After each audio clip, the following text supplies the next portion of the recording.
Hello दोस्तों, कैसे हो? मेरा नाम इंज़माम ख़ान और आप एक पॉजिटिव एटीट्यूड कैसे विकसित कर सकते हैं आज बात करेंगे।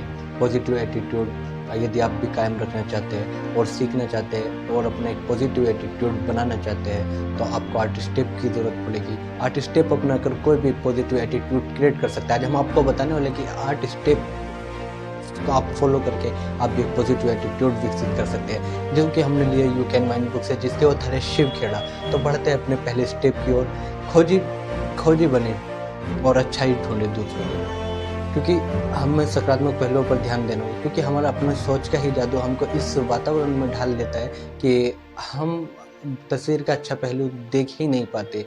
इसलिए मैं आपको इस पर एक स्टोरी सुनाना चाहता हूँ जो कि इस प्रकार है। चलिए शुरू करते हैं। एंड्रयू कार्नेगी बचपन से ही अमेरिका से स्कॉटलैंड चले गए थे। उन्होंने अमेरिका में छोटे-मोटे कामों से शुरुआत करी और वे देखते ही देखते अमेरिका के स्टील बनाने वाली सबसे बड़ी कंपनी के मालिक बन गए और उनके लिए 43 करोड़पति काम करते हैं। सन 1920 में ये कीमत बहुत ज़्यादा होती थी। करोड़ तो खैर कीमत आज भी बहुत होती है, लेकिन सन 1920 में कीमत बहुत ज़्यादा होती थी। और उनसे किसी ने पूछा कि आप लोगों से किस तरह पेश आते हैं, तो जो उनका जवाब था शायद वो आप लोगों को सुनना चाहिए। उन्होंने बोला, लोगों से पेश आना सोने की खुदाई करने जैसा है। जैसे 1 तोला सोने निकालने के लिए कई टन मिट्टी को हटाना पड़ता है, ठीक उसी प्रकार लोगों से पेश आना उसी प्रकार है। क्योंकि किसी हालत में या किसी इंसान में किसी हालत की वजह से यदि उसकी अच्छाई नज़र नहीं आ रही तो हो सकता है कि हमको उसको गहराई पर जाकर तलाश करना होगा। क्योंकि बहुत से लोग ऐसे होते हैं कि हम उनकी अच्छाई देख ही नहीं पाते और अपनी ही तरफ से उनमें कमियां ढूंढते रहते हैं। क्योंकि जब हम सोना निकालते हैं तो हमारा ध्यान सोने पर होता है, मिट्टी पर नहीं होता। ठीक उसी प्रकार यदि हम किसी इंसान को जानना चाहते हैं तो उसको गहराई से तलाशना होगा। और बढ़ते हैं, ये कुछ लोगों ने तो दूसरों में कमियां निकालना ही अपना पेशा बना लिया है।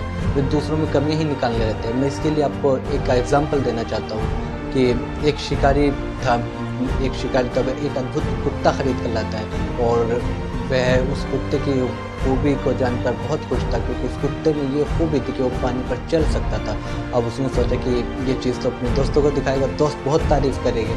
बट जैसे ही वो अपने दोस्त को बुलाता है और शिकार के लिए रवाना होता है और समुद्र के किनारे पहुंचकर वह अपनी बंदूक उठाता है और कई बत्तखों को मार गिराता है और अपने कुत्ते को आदेश देता है कि जाइए उठाकर लेकर आइए। कुत्ता पानी पर चलकर जाता है और बत्तख उठाकर लेकर आता है। तो वो सोचता है कि उसके दोस्त बहुत तारीफ करेगा, लेकिन उसके दोस्त कुछ नहीं कहता। घर को लौटते वक्त वो अपने दोस्त से पूछता है कि आपने क्या कुछ अलग देखा? तो उसका दोस्त बोलता है कि हाँ, देखा कि आपका कुत्ता तैर नहीं सकता। मतलब कहने का मतलब ये है कि वो कुत्ता चल के ला सकता है, लेकिन जिसको कमी निकालनी है वो निकाल कर रहेगा। तो लोगों की बातों पर ध्यान मत दीजिए कि लोग क्या कहेंगे।